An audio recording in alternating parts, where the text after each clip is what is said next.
Ladies and gentlemen, welcome to another episode of Podcast with an Accent.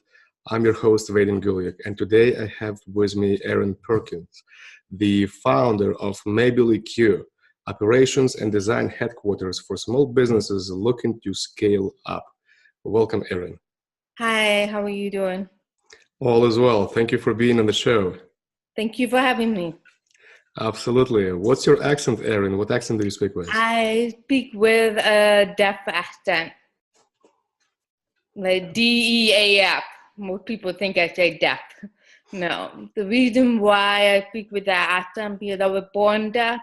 And the more I've been immersed in the hearing world, especially as a small business owner, I realized I need to stand up for myself and other deaf people because um, it's a blind spot for a lot of people. They don't think about providing accessibility for us, and we're constantly having to remind them.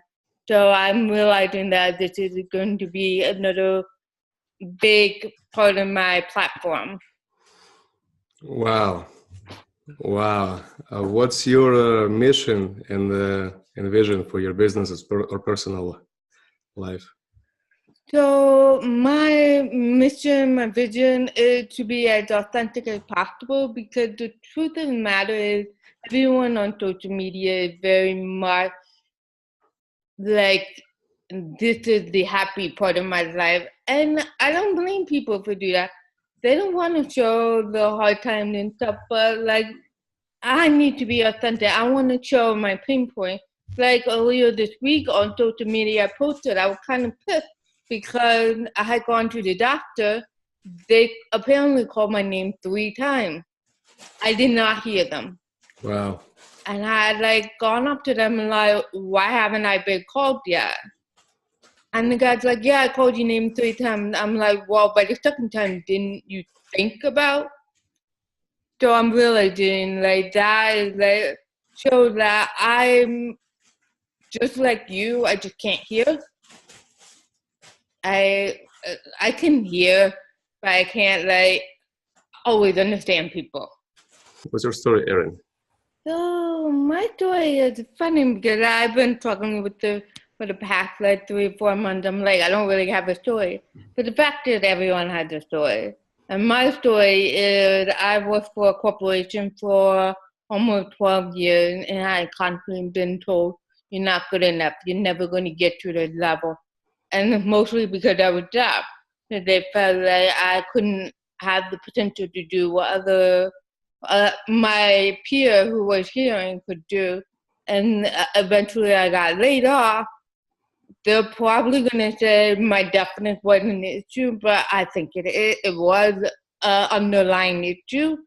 And I wasn't getting hired by anybody because now if you apply for a job, you have to like check whether you have the disability or not. And I was like, And I felt like no one was hiring me. So I was like, you know what? Let's just do this on my own. And here I am. And I actually am so much happier. I love it. I am.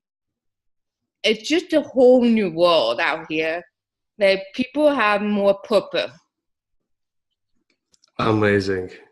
Amazing. I'm glad you found that world with a lot of purpose for yourself and helping others with their purposes. Erin, what are you inspired by? I'm just inspired by people that want to make a difference, whether big or small. I mean, I'm not out here trying to be like the face of deaf people, but if I can make a little impact to improve my quality of life and open somebody else's eyes a little bit, then I know that I've done something. Amazing. Amazing. Does your life, Erin, does it look like right now, like you envisioned it in your early 20s? Not even close. I mean, I literally thought I was going to be living the life of the so-called American dream. You know, you went to a good college, got good grades, you graduated with top honors, you got a good job, you would be a lifer at the company. And that was almost 20 years ago. And you get married, you have kids, you have a dog. Kids were never in a picture for me, but like working for myself was not something I envisioned, because I grew up with my parents owning their own business and they were working all the time. I don't feel like I'm working all the time. And if I'm working, it's because I want to work. Right. So it's very different. I feel like the American dream has completely shifted for a lot of people, not just me. What advice would you give to your younger self? Don't be afraid of what other people think of you. I've always relied on the opinion of others or how others viewed me. And I realized, yeah, they might view you differently, but you can take the time to show them or prove them wrong in that way and not worry about what other people think. Erin, what's that one story from your life that has a valuable message? That's a pretty loaded question. I think it was funny because me and my younger sister, Cheetan, we had a fight a couple of years ago.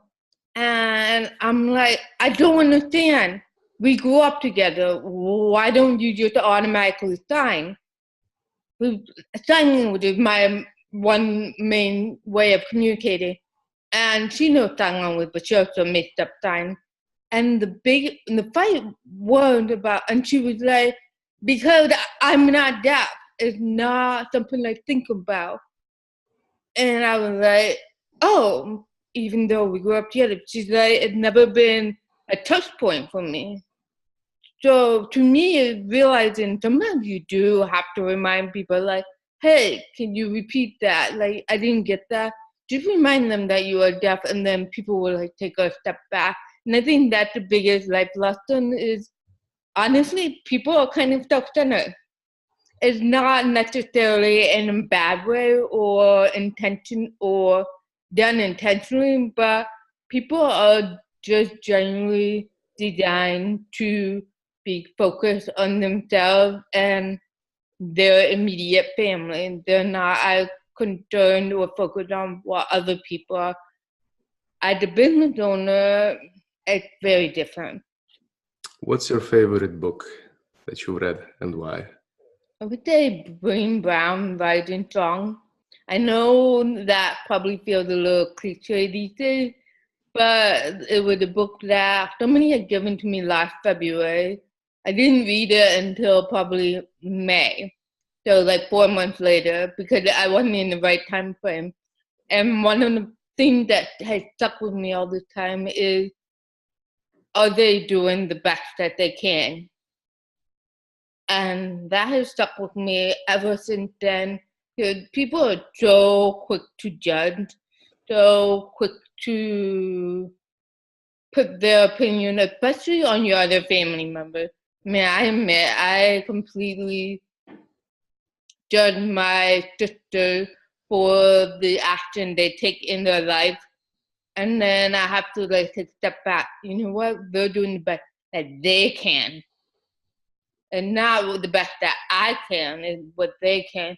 So that has stuck with me, and it kind of has allowed me to live with grace and also treat other business owners that way, that, you know, they're doing the best they can, but hey, if I reach out to them and say, can we work together to improve accessibility, they're much more likely to be like, yeah, I would love that, let's figure it out. What's your favorite quote? I'm not a big quote person. Like, for me, I don't know, honestly. You can just make one up. Quote yourself. I mean, because I don't pick up like what people say and they don't stick with me. It's usually just something like, you know, if it's meant to be, it's meant to be. I mean, things happen when they happen. If something you're hesitant about and you decide not to do it and then it comes back around, that means it's meant to be, then it's something you should do. Erin, what turns you on? Just being happy. Just seeing people being in like complete happiness, and I don't feel like you see that these days. Right? When I see other people being happy, if I'm happy, then it kind of like feeds off on each other. We need a lot more of that these days. It's amazing, definitely. Erin, what's the best way for people to find you online? Honestly, my website, mabelyq.com, or Instagram. I'm pretty active on there. So if you're on Instagram, go ahead, send me a direct message, and I love to have a conversation with people. Lovely. Thank you for your time, Erin. It's been great. Yes, thank you. I hope that has inspired you to think in a different way. And I hope you also make sure that the video is captioned as well. I'll pay close attention to that. And I'm looking forward to seeing everybody in the next episode. All right. Thank you.